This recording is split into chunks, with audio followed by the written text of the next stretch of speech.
Members of the Youth Parliament, let us begin the oath-taking process. Secretary General, please. Ms. Akanksha Sehgal, who stands from Jodhpur constituency of Rajasthan, will now take oath of affirmation.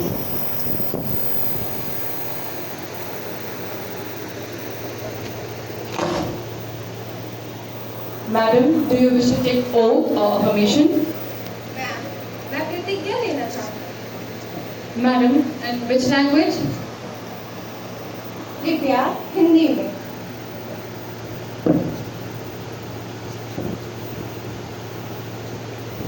मैं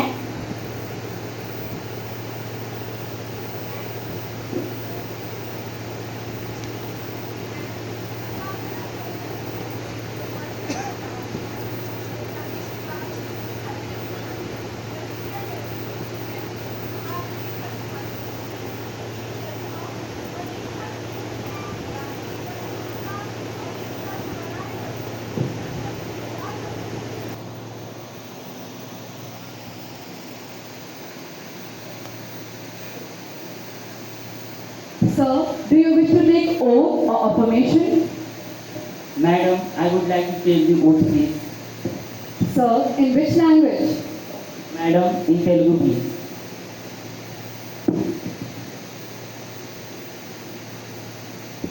నేను నేను అభినవం నాయుడు లోక్సభకు సదస్సునిగా ఎన్నికైన ఒక parliament సదస్సునిగా సాలేంగా ప్రతిజ్ఞ చేస్తున్నాను. నేను భారతదేశ సంచిత్ రాజ్య దాని నిజమైన భక్తి మరియు నిష్ఠతో గౌరవిస్తాను. దేశకు స్వాతంత్ర్యం, సంప్రభుత్వం మరియు అఖండతను కాపాడుతాను. నా విధులను పూర్తి నిబద్ధతతో నిర్వహిస్తాను. వందే మాతరం. భారత్ మాతా కీ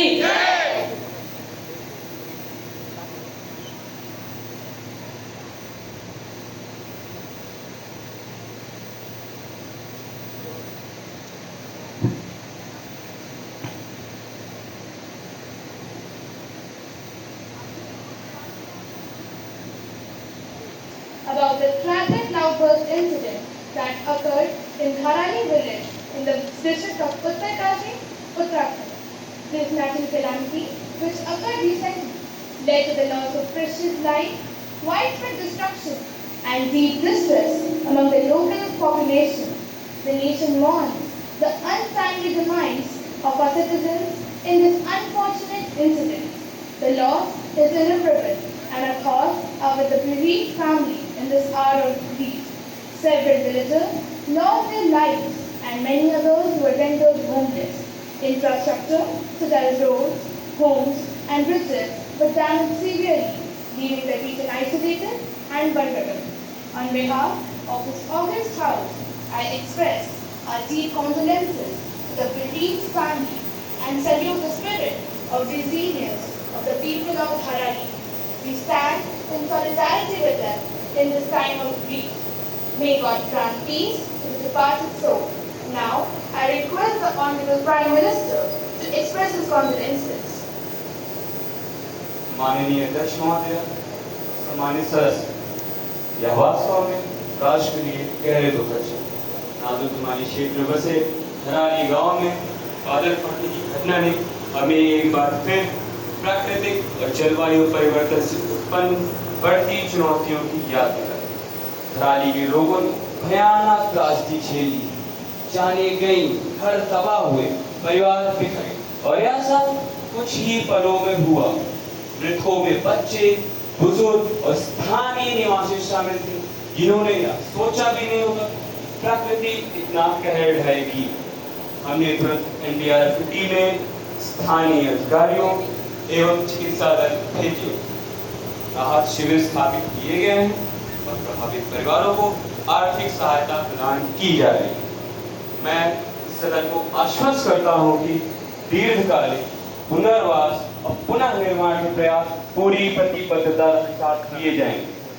मैं पीड़ितों के परिवारों के प्रति अपनी गहरी संवेदना व्यक्त करता हूं और घायलों के शीघ्र स्वस्थ होने की कामना करता हूं। ईश्वर दिवंगत आत्माओं को शांति प्रदान करे। धन्यवाद। Leader of opposition, please. माननीय अध्यक्ष महोदय, धराली में हुई दुर्भाग्यपूर्ण एवं असामयिक मृत्यु पर पूरे देश में शोक व्यक्त करने में विपक्ष भी शामिल है। विनाश का पैमाना हृदय विदारक है एवं निर्दोष जानों की क्षति अपूर्णीय। उत्तराखंड के लोगों के साथ आज पूरा देश शोक मना रहा है। महोदय, यह पहली बार नहीं है जब हमारे हिमालय क्षेत्रों ने ऐसी प्राकृतिक आपदाओं का सामना किया है। ऐसी घटनाएं हमें जीवन की नाजुकता एवं हमारे संवेदनशील क्षेत्रों में पारिस्थितिक संवेदनशीलता एवं आपदा प्रतिरोधी बुनियादी ढांचे की याद दिलाती है। हम सरकार से पीड़ितों को पारदर्शी एवं समय पर राहत प्रदान करने की, साथ ही साथ क्षेत्र में दीर्घकालिक सतत विकास को बढ़ावा देने का आग्रह करते हैं। मगर आज इस मानवीय दुख के सामने हमारे राजनीतिक मतभेद मिट जाते हैं। हम उन लोगों के साथ खड़े हैं जिन लोगों ने अपने प्रियजनों को खोया है। एक बार फिर विपक्ष की ओर से मैं अपनी हार्दिक संवेदना व्यक्त करती हूँ एवं ईश्वर से ये प्रार्थना करती हूँ कि जिन लोगों को हमने खोया है उन्हें सम्मान के साथ याद किया जाए एवं उनकी आत्मा को शांति मिले। धन्यवाद। Honorable members, now I want to adjourn the meeting for 2 minutes as a tribute to those who lost their lives in this unfortunate incident. Now, I request all of you to stand up and observe 2 minutes of silence in the memory of those who lost their lives in this tragedy.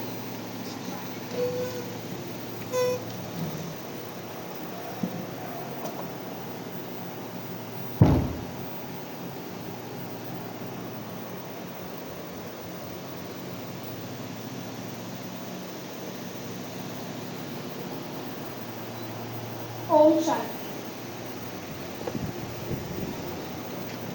Now, I would like the Prime Minister to introduce the new ministers. माननीय अध्यक्ष महोदय, मुझे आपको और आपके माध्यम से सदन में उपस्थित अपने सहयोगियों को नए मंत्रियों का परिचय कराते हुए अत्यंत प्रसन्नता हो रही है।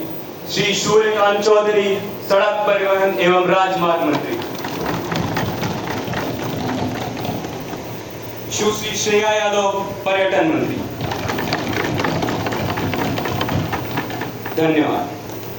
We now move to the next business of the House, question hour. Honorable member, you may ask your question. Mr. Satyam Mishra, opposition member from Belgaum constituency, may ask question number 101.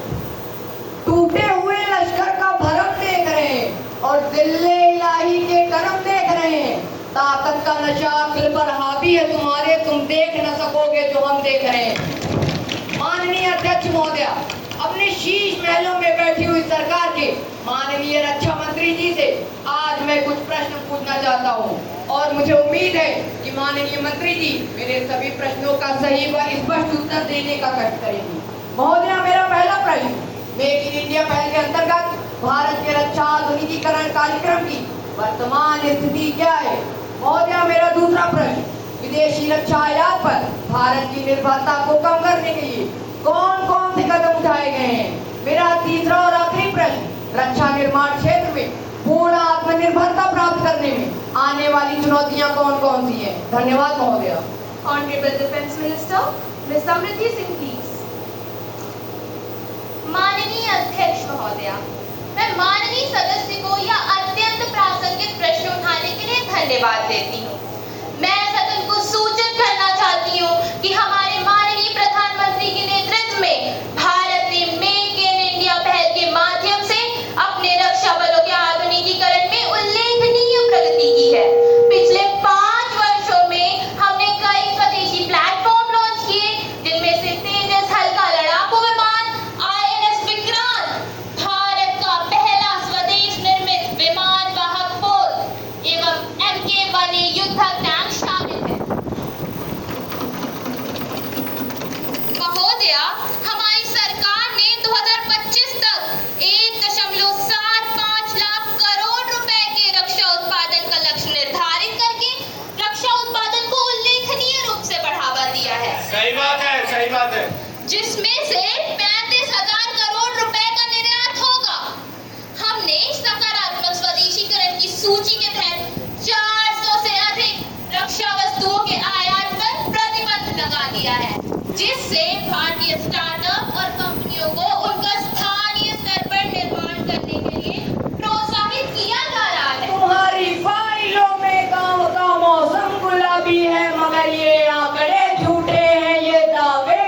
वाली है। अध्यक्ष महोदया, मैं माननीय सदस्य की चिंता का स्वागत करती हूँ, लेकिन मैं माननीय सदस्य को यह आश्वस्त करना चाहती हूँ कि हमारे आंकड़े उतने ही सच्चे हैं जितनी उनकी चिंता, और शायद उससे थोड़े ज्यादा ही सच्चे हैं। महोदया, हालांकि चुनौतियां अभी भी बनी हुई हैं, इनमें शामिल है डिजिटल निर्माण एवं उन्नत इलेक्ट्रॉनिक जैसे महत्वपूर्ण क्षेत्रों में तकनीकी निर्भरता, चीन और अमेरिका जैसे वैश्विक दिग्गजों की तुलना में सीमित अनुसंधान एवं विकास निधि, DRDO निधि क्षेत्र और शिक्षा जगत के बीच मजबूत सहयोग की आवश्यकता।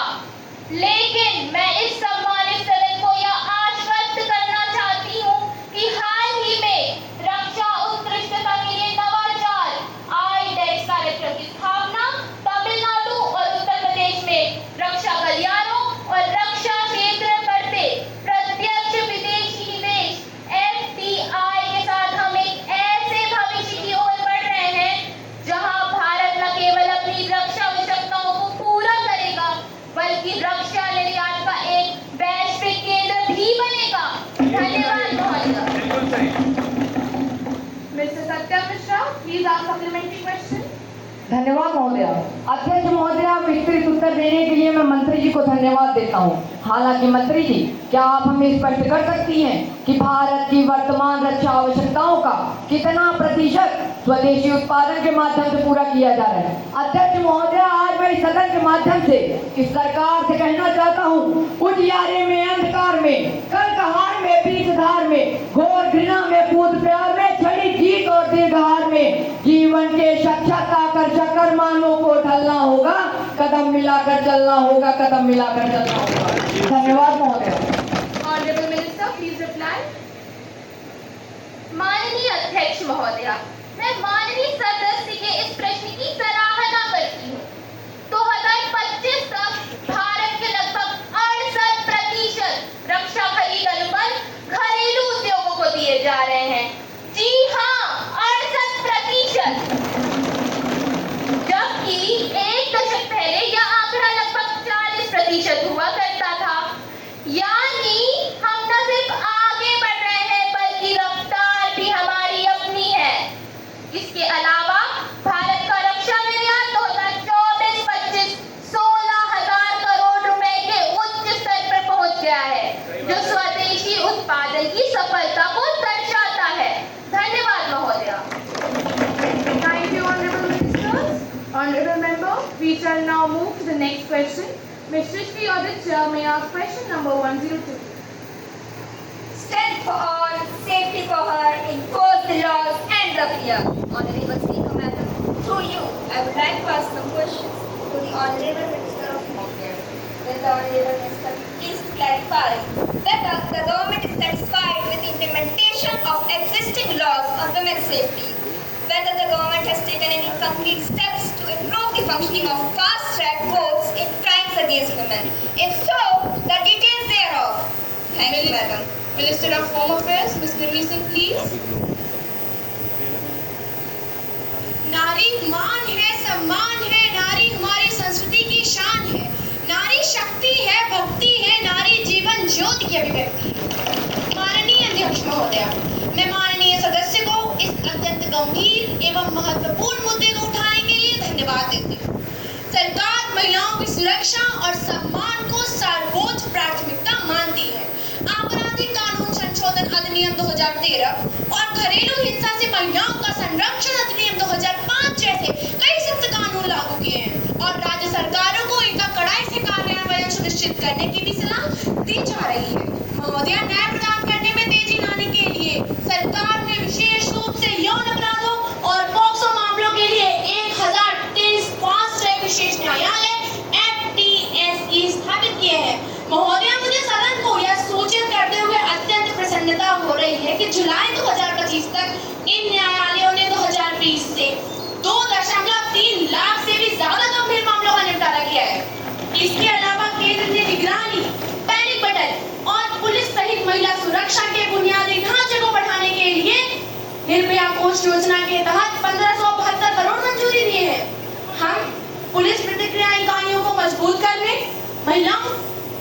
पुलिसकर्मियों की संख्या बढ़ाने और संवेदनशील पुलिसिंग सुनिश्चित करने के लिए राज्य सरकारों के साथ मिलकर काम कर रहे हैं। धन्यवाद महोदय। Supplementary question, Ms. Bhavya Verma, please. Madam, would the Honorable Minister please elaborate on how technology is being used to enhance women's safety? Thank you. Honorable Minister, please. जरूर महोदय, निर्भया फंड के तहत सेफ सिटी प्रोजेक्ट वर्तमान में 11 प्रमुख शहरों में चल रहा है। इसकी विशेषताओं में AI आधारित निगरानी प्रणाली, केवल महिलाओं के लिए गश्ती दल, सार्वजनिक परिवहन पर आपातकालीन पैनिक बटन और साथ ही महिलाओं के खिलाफ अपराधियों के जमानत पर रिहा अपराधियों के लिए GPS ट्रैकिंग भी शामिल है। बेहतर पुलिसिंग और जनता की पहुंच के लिए इन राष्ट्रीय यौन अपराधियों का एक डेटाबेस NDSO भी बनाया गया है। धन्यवाद महोदय। Thank you, Honorable Minister. That brings us to the end of this question.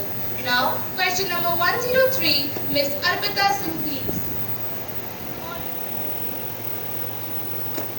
Honorable Speaker Madam, through you, I wish to ask the Honorable Minister of Environment, Forest and Climate Change, given the rising intensity and frequency of heat waves across India, with over 35,000 heat-related deaths. Yes, you heard it right, with over 35,000 heat-related deaths since 1992 and 2024 being one of the hottest years recorded. Honorable Speaker Madam, what steps has the government taken under the National Action Plan on Climate Change NAPCC to mitigate the effects of extreme heat, and how effective have these measures been in the last 5 years? Thank you, Madam. Ms. Ananya, Minister of Environment, Forest and Climate Change, please. माननीय अध्यक्ष महोदय, मैं इस महत्वपूर्ण मुद्दे को उठाने के लिए सदस्य का धन्यवाद देती हूँ। सरकार जलवायु परिवर्तन के बढ़ते प्रभाव, विशेषकर लू की बढ़ती गंभीरता को लेकर बेहद चिंतित है। पहला, जलवायु परिवर्तन पर राष्ट्रीय कार्य योजनाएं NAPCC के अंतर्गत हमने कई मिशन लागू किए हैं, जैसे शहरी नियोजन और तापरोधी बुनियादी ढांचे में सुधार के लिए राष्ट्रीय सतत आवास मिशन NMSH, स्वच्छ ऊर्जा को बढ़ावा देने के लिए राष्ट्रीय सौर मिशन, और तो और क्षेत्रीय चुनौतियों के अनुरूप जलवायु परिवर्तन पर राज्य कार्य योजनाएं SAPCC। दूसरा, हमने 23 से अधिक राज्यों और 130 से अधिक शहरों में ताप कार्य योजनाओं HAP को विकसित और कार्यान्वित करने के लिए राज्य सरकार और NDMA के साथ सहयोग किया है, जिसमें पूर्व चेतावनी प्रणालियां, सामुदायिक पहुंच और शीतलन केंद्रों का निर्माण भी शामिल है। तीसरा, हमने स्मार्ट शहरों के माध्यम से ठंडी छतों के निर्माण को भी बढ़ावा दिया है और तापरोधी शहरी डिजाइन को भी प्रोत्साहित किया है। चौथा, इसकी प्रभावशीलता स्पष्ट है। उदाहरण के लिए अहमदाबाद में 2013 में पहली हीट एक्शन प्लान की शुरुआत के बाद से हीट से होने वाली मौतों में 30% से अधिक की गिरावट आई है। जी हाँ, 30% से अधिक की गिरावट। फिर भी हम मानते हैं कि हमें और प्रयास किए जाने की आवश्यकता है। हम बुंदेलखंड, राजस्थान, तेलंगाना तथा ओडिशा के कुछ हिस्सों जैसे संवेदनशील क्षेत्रों में लचीलापन बढ़ाने के लिए राज्य सरकार और NDMA के साथ सहयोग कर रहे हैं। धन्यवाद महोदय। Supplementary question, please, Ms. Namra Ateek. माननीय अध्यक्ष महोदय, मैं माननीय मंत्री महोदय से यह पूछना चाहती हूँ कि हालांकि ये कदम कागज पर सराहनीय है, लेकिन अध्ययनों से कई राज्यों में कार्यान्वयन में कमियां दिखाई देती हैं। सेंटर फॉर पॉलिसी रिसर्च 2023 की एक रिपोर्ट से पता चला है कि 37 राज्यों केंद्र शासित प्रदेशों में से केवल 9 ने ही अंतर्राष्ट्रीय मानकों के अनुरूप हीट एक्शन प्लान का आवेदन किया है। महोदय, सरकार यह सुनिश्चित करने के लिए क्या कर रही है कि राज्य स्तरीय योजनाएं न केवल तैयार की जाए बल्कि जवाबदेही के साथ प्रभावी ढंग से लागू भी की जाए? धन्यवाद। हाँ, हमें जवाब चाहिए। Honorable Minister, please.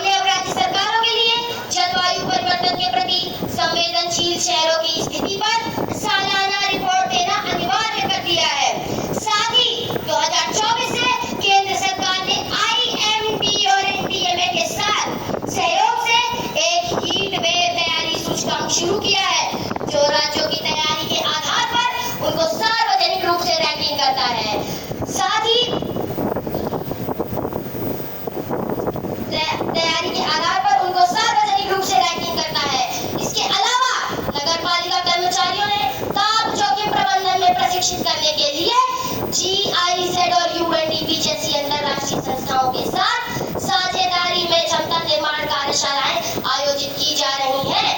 सरकार अपने अमृतकाल विजन 2047 के तहत 2047 तक भारत को एक जलवायु प्रतिरोधी राष्ट्र बनाने के लिए प्रतिबद्ध है।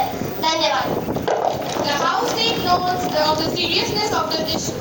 The government must ensure that climate change measures are not only documented but deliver real protection to citizens, especially the most vulnerable. The question on this topic stands concluded. Now, question number 104, Mr. Ashraf Usman, please. देश ये कैसा बनाया आपने, देश ये कैसा बनाया आपने, लूट कर पैसा बनाया आपने। देखिए जलते दिए भी बुझ गए, देखिए जलते दिए भी बुझ गए, अजब दीपक राग गाया आपने। माननीय अध्यक्ष महोदय, मैं आपके माध्यम से इस सभा में बैठे हुए माननीय वित्त मंत्री जी से कुछ प्रश्न पूछना चाहता हूँ और मैं अपेक्षा करता हूँ माननीय वित्त मंत्री जी इस सभा को इन प्रश्नों का सही और स्पष्ट उत्तर देने का कष्ट करेंगे। महोदय, मेरा पहला प्रश्न है, क्या भारत सरकार ने देश में निजी क्रिप्टो करेंसी को विनियमित करने हेतु कोई सक्रिय और स्पष्ट कदम उठा रही है? मेरा दूसरा प्रश्न है, क्या भारतीय रिजर्व बैंक ने केंद्रीय बैंक डिजिटल मुद्रा CBDC को लेकर अब तक कोई महत्वपूर्ण प्रगति की है? मेरा तीसरा और आखिरी प्रश्न है, डिजिटल परिसंपत्तियों के बढ़ते उपयोग के मद्देनजर निवेशकों और भारतीय वित्तीय पारिस्थितिकी तंत्र की सुरक्षा सुनिश्चित करने के लिए भारत सरकार द्वारा कौन से प्रभावी उपाय किए जा रहे हैं? धन्यवाद महोदय। Defense Minister, Mr. Snehal Tripathi, please. माननीय अध्यक्ष महोदय, मैं भारत की डिजिटल मुद्राओं और क्रिप्टो विनियमन के संबंध में यह प्रासंगिक प्रश्न उठाने के लिए माननीय सदस्य को धन्यवाद देता हूँ। जहाँ तक प्रश्न है क्रिप्टो करेंसी के विनियमन की, तो महोदय, भारत सरकार क्रिप्टो करेंसी के तेजी से विकास और वैश्विक पैठ को स्वीकार करती है।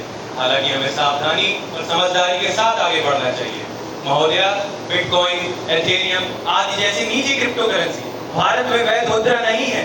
सरकार ने बजट 2022 के तहत एक कर व्यवस्था शुरू की है, जिसके तहत आभासी डिजिटल संपत्तियों से होने वाले लाभ पर 30% और लेन देन पर 1% TDS लागू होगा। ये मान्यता नहीं महोदय, बल्कि पारदर्शिता लाने का एक उपाय है। माननीय अध्यक्ष महोदय, RBI ने थोक और खुदरा दोनों क्षेत्रों के लिए डिजिटल रुपया ई-मनी के लिए एक पायलट प्रोजेक्ट पहले ही शुरू कर दिया है।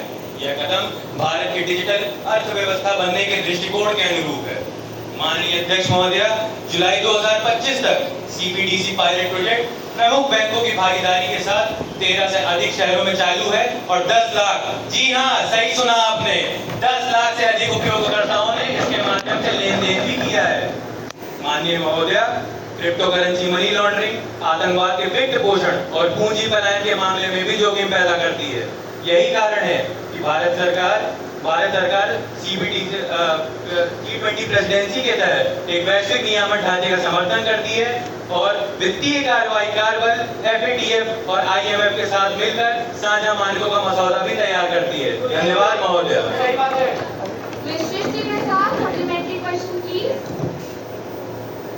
Every investment is a responsibility, but not just an opportunity.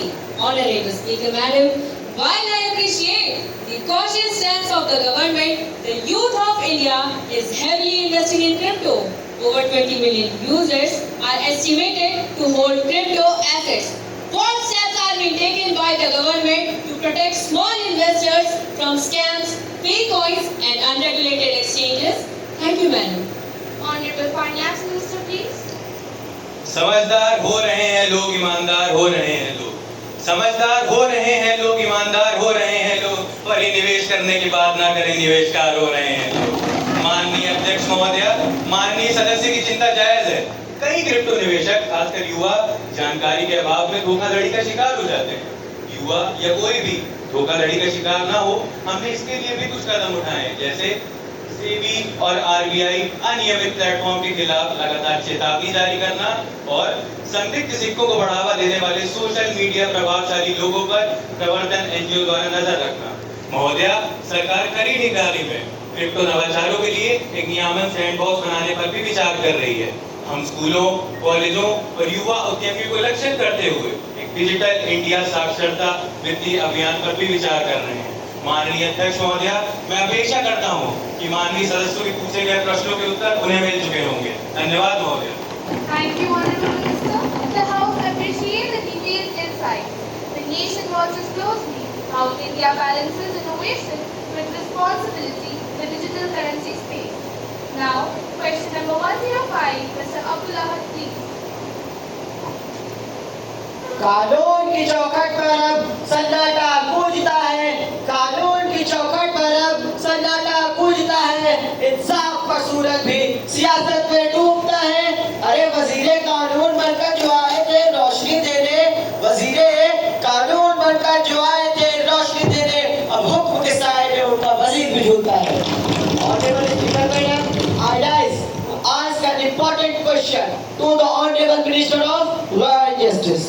Whether the government is actively considering to the implementation of one nation, one election policy, and if yes, what steps have been taken to assess its feasibility and timeline for implementation? Further, does the government recognize the constitutional, administrative, or logistical challenges involved with regard to synchronizing elections of the Lok Sabha and state assemblies? Thank you, madam. Honorable Minister of Law and Justice, Ms. Poonama, please. माननीय अध्यक्ष महोदय, सर्वप्रथम मैं माननीय सदस्य के इस प्रासंगिक प्रश्न के लिए धन्यवाद देती हूँ। एक राष्ट्र एक चुनाव का विचार केवल नारा नहीं है, यह चुनावी सुधार का एक दृष्टिकोण है जो दक्षता, पारदर्शिता और शासन स्थिरता को बढ़ावा देता है। इस अवधारणा में देश भर में लोकसभा और राज्य विधानसभा के चुनाव एक साथ कराना शामिल करता है। वर्तमान में विभिन्न राज्यों में अलग-अलग समय पर चुनाव होते हैं, जिससे एक सतत चुनाव चक्र बनता है। इससे नीतिगत निरंतरता प्रभावित होती है, चुनाव खर्च बढ़ते हैं और आदर्श आचार संहिता को बार-बार लागू करने के कारण प्रशासनिक तंत्र अक्सर धीमा पड़ जाता है। महोदय, माननीय अध्यक्ष महोदय, अब मैं आपके माध्यम से इस सदन को इस विषय के अनुरूप उठाए गए कुछ कदम से अवगत कराना चाहूंगी। पहला, भारतीय विधि आयोग ने 2018 में एक साथ चुनाव कराने की व्यवहारिकता का समर्थन करते हुए एक मसौदा रिपोर्ट प्रस्तुत करती है। दूसरा, भारत के पूर्व राष्ट्रपति की अध्यक्षता में 2023 में कानूनी, संवैधानिक और तार्किक पहलुओं की जांच के लिए एक उच्च स्तरीय समिति, जी हाँ, एक उच्च स्तरीय समिति HLC का गठन किया गया था। उक्त रिपोर्ट प्रतीक्षित है। तीसरा, राज्य और राजनीतिक दलों के बीच आम सहमति महत्वपूर्ण है, क्योंकि यह संघीय ढांचे को प्रभावित करती है। माननीय अध्यक्ष महोदय, आपके माध्यम से मैं इस प्रस्ताव के सकारात्मक पहलुओं को इस सदन में रखना चाहूंगी। पहला, सार्वजनिक व्यय में कमी आना। दूसरा, मतदाताओं की भागीदारी के साथ साथ चुनावी जागरूकता में वृद्धि आना। तीसरा, चुनावी अधिकारियों और सुरक्षा बलों पर बोझ कम हुआ। अंततः सरकार परामर्शात्मक और सहयोगात्मक संघीय भावना से चुनावी सुधार के लिए प्रतिबद्ध है। कोई भी निर्णय एक तरफा नहीं लिया जाएगा और हम राज्य सरकार, राजनीतिक दलों और नागरिक समाज से सभी हितधारकों के सुझाव का स्वागत करते हैं। धन्यवाद महोदय। Ms. Priyanshi Maulia, supplementary question, please. Honorable Speaker Madam, while I guess appreciated, but would the government clarify how it will plan to maintain democratic sanctity in the case of hung assembly or no confidence motion midterm under the new system? Thank you, Madam. Honorable Minister, please. माननीय अध्यक्ष महोदय, यह एक वाजिब चिंता है।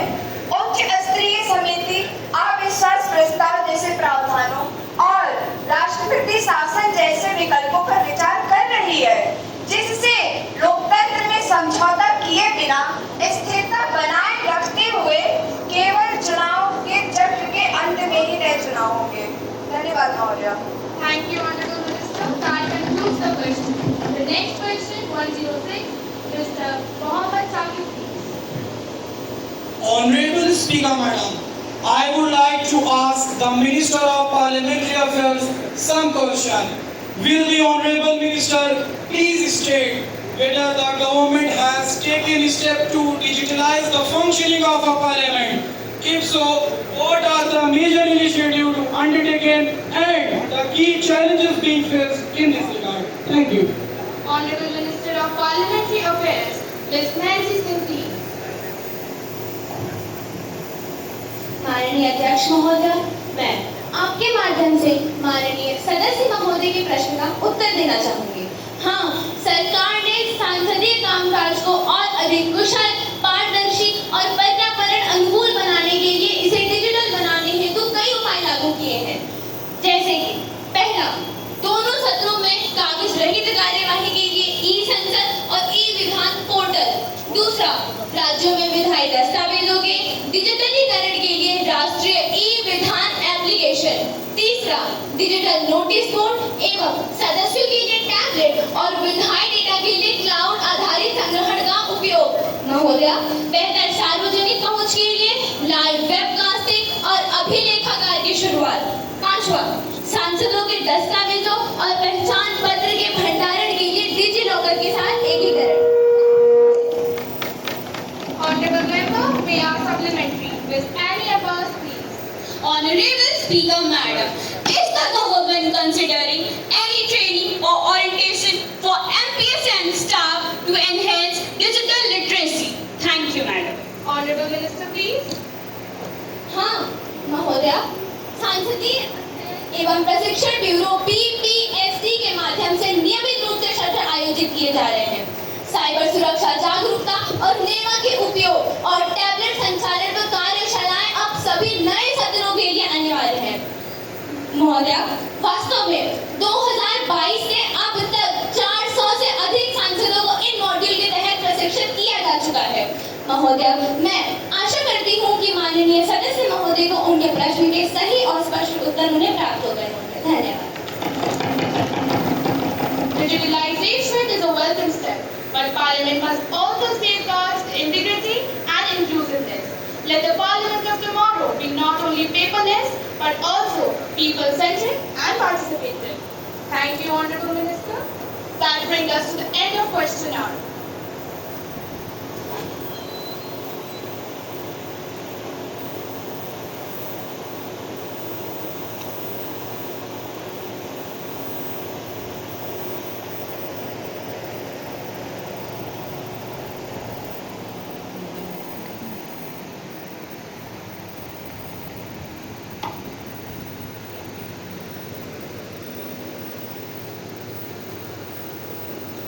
माननीय सदस्यगण, सदन शून्यकाल के अंतर्गत विषयों पर विचार करेगा। मैं दरभंगा निर्वाचन क्षेत्र के माननीय सदस्य श्री मोहम्मद रियान जी से अनुरोध करता हूं कि वे अपना विषय प्रस्तुत करें। माननीय उपाध्यक्ष महोदय, मैं आज इस सदन का ध्यान बिहार में होने वाले आगामी विधानसभा चुनावों की ओर आकर्षित करने की उपस्थित हूँ, जो न केवल राज्य के लिए बल्कि राष्ट्र की लोकतांत्रिक भावना के लिए भी अत्यंत महत्वपूर्ण है। महोदय, जैसे जैसे चुनाव नजदीक आ रहे हैं, यह सुनिश्चित करना अनिवार्य है कि बिना किसी अनुचित प्रभाव या बाहुबल के स्वतंत्र और निष्पक्ष चुनाव संपन्न चुनाव आयोग चुनाव संबंधी खर्चों और गतिविधियों की कड़ी निगरानी सुनिश्चित करे। बिहार के ग्रामीण और अर्ध शहरी क्षेत्रों में मतदाता जागरूकता अभियान तेज किए जाए ताकि अधिकतम भागीदारी सुनिश्चित की जा सके, खासकर युवाओं और पहली बार मतदान करने वालों की। महोदय, हमें यह नहीं भूलना चाहिए कि बिहार राजनीतिक रूप से एक जीवंत राज्य है, मरा नहीं है, और यहाँ कोई भी गलत कदम देशव्यापी परिणाम दे सकता है। मैं सरकार से आग्रह करता हूँ कि वह पर्याप्त सुरक्षा व्यवस्था करे, आदर्श आचार संहिता का कड़ाई से पालन सुनिश्चित करे और चुनाव प्रचार के दौरान डिजिटल प्लेटफॉर्म पर फर्जी खबरों और अफवाहों के प्रसार को रोकने के लिए कदम उठाए। धन्यवाद। माननीय सदस्यगण, अब मैं बक्सर निर्वाचन क्षेत्र की माननीय सदस्य से अनुरोध करता हूं कि वे अपना मुद्दा उठाएं। धन्यवाद उपाध्यक्ष महोदय। मैं यह भी कहना चाहूंगी कि बिहार के कई इलाकों में आज भी सड़क, बिजली और स्वास्थ्य सुविधाओं जैसी बुनियादी सुविधाओं का अभाव है। चुनाव केवल राजनीतिक आयोजन नहीं होने चाहिए, बल्कि लोगों के लिए जवाबदेही की मांग करने का एक अवसर बनने चाहिए। महोदय, हम केंद्र और संबंधित राज्य निकायों से यह सुनिश्चित करने का अनुरोध करते हैं कि वे मुद्दों पर आधारित प्रचार करें, न कि जाति या धर्म पर आधारित नामबंदी। दूसरा, विशेष रूप से ऐतिहासिक रूप से संवेदनशील जिलों में शांतिपूर्ण और नैतिक मतदान के लिए अभियान लागू करें। और तीसरा, चुनाव से पहले अवैध प्रलोभनों और नकदी वितरण पर कड़ी कार्रवाई करें। बदलाव का पर्व है चुनाव, ईमानदारी और जागरूकता से हो चुनाव। कहीं कोई फिर यह न कहे कि पानी की तरह बहती है दौलत चुनाव में, एक जहती का तो नाम ही नहीं रखा उन्हें। धन्यवाद। सत्तारूढ़ दल की माननीय सदस्य सुश्री अंशिका मिश्रा जी। माननीय अध्यक्ष महोदय, मैं बिहार में आगामी विधानसभा चुनावों के संबंध में अपने सम्मानित सहयोगियों द्वारा उठाई गई चिंताओं का उत्तर देने के लिए खड़ी हुई हूँ। मैं इस सदन को आश्वस्त करना चाहती हूँ कि सरकार लोकतंत्र की पवित्रता को बनाए रखने और इसे सुनिश्चित करने के लिए पूरी तरह प्रतिबद्ध है। चुनावी प्रक्रिया सबसे पारदर्शी, शांतिपूर्ण और न्याय संगत तरीके से संपन्न हो। महोदय, सत्तारूढ़ दल की ओर से मैं कुछ बिंदुओं पर प्रकाश डालना चाहती हूँ।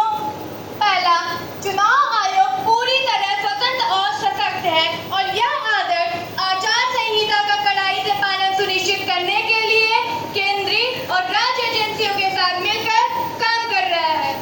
दूसरा, इस प्रस्ताव के लिए पर्याप्त व्यवस्था की जा रही है, जैसे संवेदनशील मतदान क्षेत्रों में सुरक्षा बलों की तैनाती और मतदान केंद्रों की निगरानी के लिए वेबकास्टिंग और सीसीटीवी जैसे तकनीकी का उपयोग। साथ ही साथ फर्जी खबरें अवश्य उठाना, विशेष रूप से सोशल मीडिया प्लेटफॉर्म पर कार्रवाई। महोदय, मैं इस सदन को यह भी सूचित करना चाहती हूँ कि वर्तमान सरकार के नेतृत्व में बिहार में बुनियादी ढांचे, कनेक्टिविटी और डिजिटल सेवाओं में उल्लेखनीय वृद्धि हुई है। बिहार के लोग राजनीतिक रूप से जागरूक और विकास केंद्रित हैं और वे समझदारी और जिम्मेदारी के साथ अपना वोट देंगे। हम स्वच्छ एवं पारदर्शी प्रक्रिया में विश्वास करते हैं और हमारा एजेंडा रोजगार, विकास और केंद्रीय व्यवस्था पर केंद्रित है। महोदय, अगर कोई लोकतांत्रिक मूल्यों का उल्लंघन करता है या शांति भंग करने की कोशिश करता है तो कानून के अनुसार कड़ी से कड़ी कार्रवाई की जाएगी। आइए बिहार के लोगों पर भरोसा करें कि वे अपने भविष्य के लिए सबसे अच्छा चुनाव करेंगे। जय हिंद, जय भारत। माननीय सदस्यों द्वारा उठाई गई चिंता जायज है। सदन निर्देश देता है कि संबंधित अधिकारी इस मामले पर ध्यान दें। यह संदेश जोरदार और स्पष्ट रूप से जाना चाहिए, क्योंकि लोकतंत्र केवल चुनाव से ही नहीं बल्कि स्वच्छ और समान भागीदारी से पनपता है। अब सदन अगले मत पर आगे बढ़ेगा। माननीय सदस्यगण, सदन को व्यवस्थित होने दीजिए। शून्यकाल समाप्त हो गया है। अब हम उत्तर निर्वाचन क्षेत्र की माननीय सदस्य सुश्री फातिमा समीम जी से अनुरोध करते हैं कि वे विशेषाधिकार हनन के मामलों पर विचार करें। हर बात कहनी है या हक तुम्हारा है, हर बात कहनी है या हक तुम्हारा है, पर हर बात सही हो या फर्ज तुम्हारा है। Sir deputy speaker, I rise today on a matter of utmost importance and urgency. Our reputed daily newspaper, The National Express, has published a baseless article alleging that the member of this house have misused the public funds during a recent constituency visit. The article titled MPs on lavish tips with taxpayers' money, dated 15th July 2025, present misleading information and directly questions the integrity of this house. It neither verified facts nor sought and any official clarification. This, I submit, is a clear breach of privilege of the Parliament. Sir Deputy Speaker, while we uphold freedom of the press, this House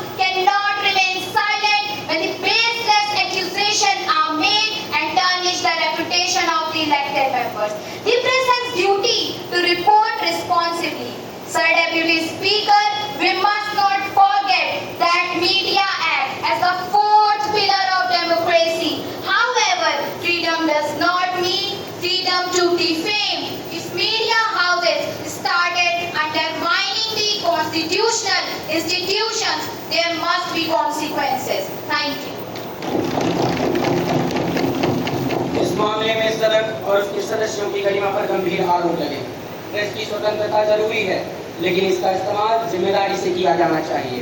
तदनुसार मैं इस मामले को प्रक्रिया नियमावली के नियम 222 के तहत विशेषाधिकार समिति को सौंपता हूँ। समिति तथ्यों की जांच करेगी और अपनी रिपोर्ट सदन में प्रस्तुत करेगी। अब सदन को अगले कार्य के लिए आगे बढ़ने दें।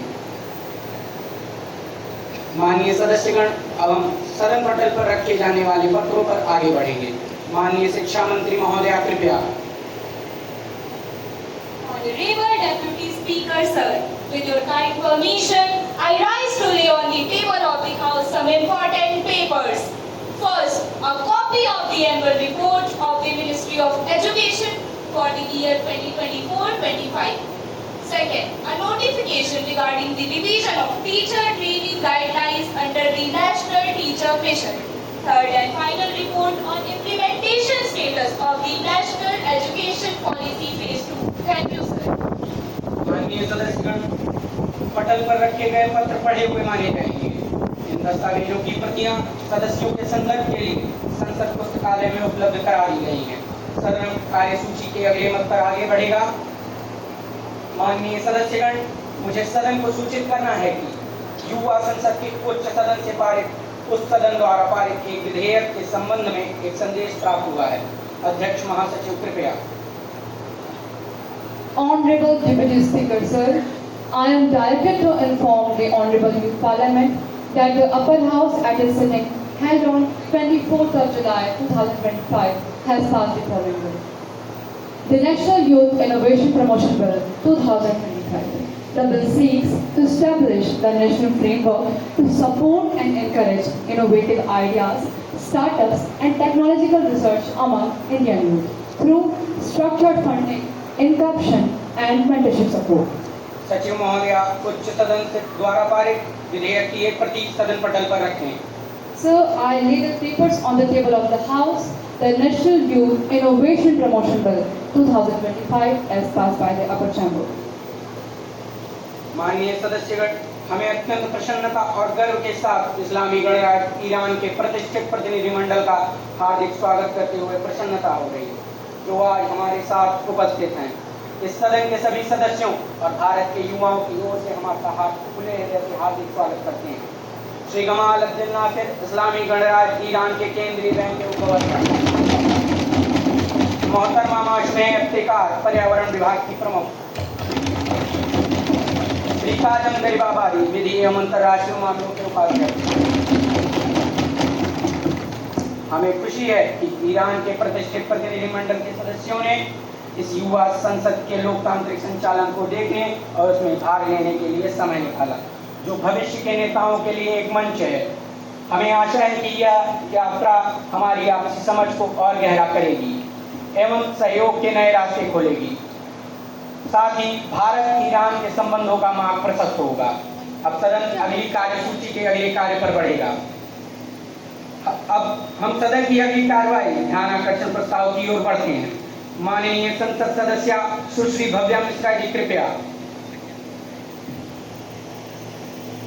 Honorable Deputy Speaker, sir, I rise to call the attention of the Minister of Labour and Employment to a matter of urgent public importance, that is, the rising and alarming levels of unemployment among the urban youth of our country. पंखों को काट कर मुकद्दर पर छोड़ दिया और आसमान कह रहा था उदास मत हो। Despite being one of the world's youngest nations, India's urban youth are still struggling to get meaningful employment. Recent surveys suggest that more than 22% of educated urban youth are either jobless or underemployed. I urge the Honorable Minister to inform this House of the steps being taken by the government to address this growing crisis that threatens the future of our nation. Thank you. श्रम एवं रोजगार मंत्री महोदय, अब माननीय सदस्य द्वारा उठाई गई चिंता पर प्रतिक्रिया दें। Honorable Deputy Speaker, sir, I thank the honorable member for raising this very important issue. But let me place on record, this government doesn't run for complaints. it runs on commitment. Urban youth unemployment is not just a statistics to us, it's a challenge that we are determined to overcome with speed and strategy. Honorable Sir, we have acted on multiple fronts. National skill development missions such as Yuva Sampan Yojana are not just announcements on paper. They are active programs bringing real training to real people. Urban entrepreneurship hubs, incubation centers and soft loan schemes are empowering innovators to turn ideas into enterprises. Collaboration with private industries to expand apprenticeship and internship opportunities. And lastly, support of digital freelancing platform, especially for those from non-metropolitan background. Honorable Sir, as long as this government is in place, let it be remembered that no capable youth will be left without an opportunity and no opportunity will be left without a capable youth. Thank you. माननीय संसद सदस्य सुश्री भव्या मिश्रा जी कृपया. Honorable Deputy Speaker Sir, while the Minister has listed various schemes, the ground reality remains bleak. Is the government willing to commission an independent audit of its employment schemes and also consider setting up an urban youth employment commission to ensure targeted and monitored outcomes? Thank you. माननीय मंत्री महोदय कृपया उत्तर दें. Honorable Deputy Speaker Sir, the suggestion to evaluate the efficiency of the program is well thought out and I assure this House that a performance review mechanism is already being developed. Thank you. सदन शहरी युवा बेरोजगारी के संबंध में उठाई गई गंभीर चिंताओं पर ध्यान देता है. सरकार से आग्रह है कि वह सभी कार्यक्रमों का समय पर और प्रभावी कार्यान्वयन सुनिश्चित करें.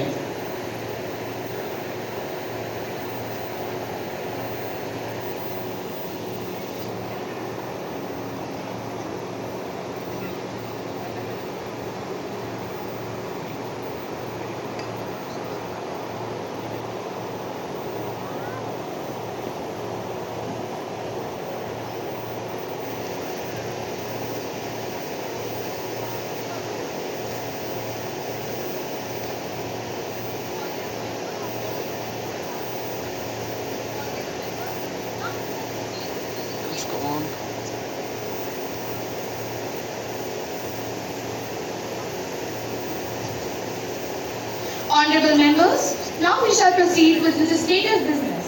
The Minister of Health and Welfare will now introduce the bill. जो चुप रहे जुबान वो भीतर ही भीतर टूटेगी. जो चुप रहे जुबान वो भीतर ही भीतर टूटेगी. चलो आज उसकी सुने जो अब तक सबसे छुपी थी, जो अब तक सबसे छुपी थी. माननीय अध्यक्ष महोदय, मैं आपके माध्यम से राष्ट्रीय युवा मानसिक स्वास्थ्य विधेयक 2025 प्रस्तुत करने के लिए खड़ा हूँ. महोदय, यह विधेयक भारतीय युवाओं के लिए सुलभ, संरचित, समावेशी मानसिक स्वास्थ्य सहायता देखभाल प्रणाली प्रदान करेगा, जिसमें शीघ्र हस्तक्षेप, परामर्श, जागरूकता और पुनर्वास सहायता. धन्यवाद महोदय. The National Youth Mental Health Support Bill 2025. The motion is that this bill be taken into consideration. Those who wish to speak on the topic may do so. Supporting MP Ms. Shipra Patel, please. Honorable Speaker, Madam, I strongly support this bill. Today's youth are burdened with competitions, expectations and emotional isolations. 1 in 5 youth in India suffer from mental health issues and yet only 10% of them receive treatment. Ma'am, this bill is a beacon of hope. It recognizes mental health as equal to physical health and that is revolutionary. मन की शांति ही जीवन की पूंजी है. Thank you, ma'am.